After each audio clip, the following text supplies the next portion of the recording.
if you are just starting out in sales and you're feeling like a little bit insecure with maybe selling and meeting a lot of people, and maybe you're working like on a script that you can have some more confidence. Well, I was in your situation a while ago, and I want to like share some things some insights that I had along the way that made me better, and maybe you can learn from that, or maybe that resonates with you, and I can help you in that way. So when I first got into sales and like all these like communications, the thing is like, right, you have to meet with a lot of people every day, right?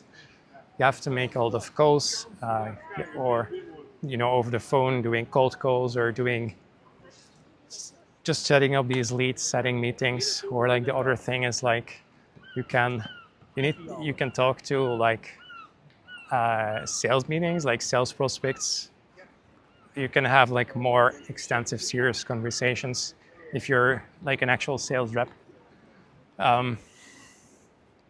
So this can have quite a strain on you if you're not someone who is used to doing that. If you're someone who is like more introverted or more reserved, then it can take some practice, and it can have an effect on you.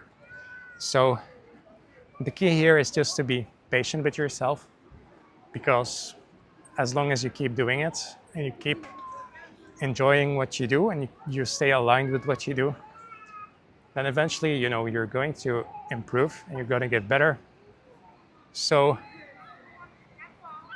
the key is to have patience, and also figuring out, like, is this really what you want to do? Is sales really what you want to do? Now, as long as the answer is yes, then you just need to have patience, and you just need to keep working on yourself, because eventually you're going to get better, and not just a little bit, but you're going to keep improving, not just with sales, but also in your communication or whatever you're practicing, right? So be patient, and eventually it will feel more natural. Like even with me, like when you're walking around people, when you're talking to a lot of people, when you're meeting with prospects, all these things will eventually stress you out much, much less. Okay. So that's something I wanted to tell you. Now, about the scripts, I do really recommend working with a script in the beginning, because it will help you. It will give you more of something to hold on to, and that you know what to say. That's going to lower your anxiety a lot, right? Because if you're just going out there from the start and you don't have a script, you don't know what to do, probably going to panic a little bit. And you could argue in a way that might be good practice, but in a way also that's probably not good practice, because you want to probably work on something and you want to have an idea of what you're actually doing, so that you can then actually realize what you've done, instead of it being like a giant chaotic mess, right? So yeah, it's not just about lowering your anxiety, but it's also about learning in a structured way. It can help with that. That's also often why I still use scripts, even though I'm not a beginner, I think eventually you should also learn to go scriptless and have like more fluid conversations with people. That's going to help you a lot, especially when something happens that's like more like off the script, and sometimes you just need to improvise a little bit and respond to a more personal situation. But yes, scripts can be quite efficient, especially if you want to have like a core functioning mechanism of getting clients in. And also if if you want to start a business eventually and you want to manage a team, scripts are very, very good, because you can just copy paste what's working and give it to your team, instead of just relying on everyone doing scriptless on their personality, because that's probably not going to be consistent for you. But anyway, you just need to give it time, practice. Like with experience, you'll get better. the most important thing in sales is consistency.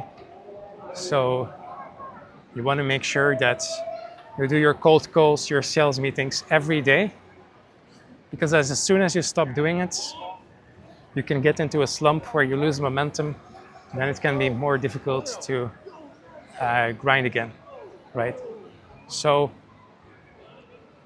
that's what I would say. Now, the second most important thing is like understanding psychology and understanding what to do, but that takes a lot of experience. You know, it takes a lot of reflecting also in yourself. It's like what's holding you back, where like the blockages, and then knowing maybe you need to tweak certain ways of like how you're reacting, and that's going to help you, because if you react in a different way, people are also going to respond in a different way, right? So that's what I would say. And then having a good energy, you know, being enthusiastic, like a bottled enthusiasm, being liking what you do, having like a good energy when you're talking with them, being friendly, being not too pushy, but still guiding, you know, still firmly guiding the interaction in a good way. These are like the mindsets that you want to have, and that's always what helps me. So let me know if that was helpful, and see you guys soon. Cheers.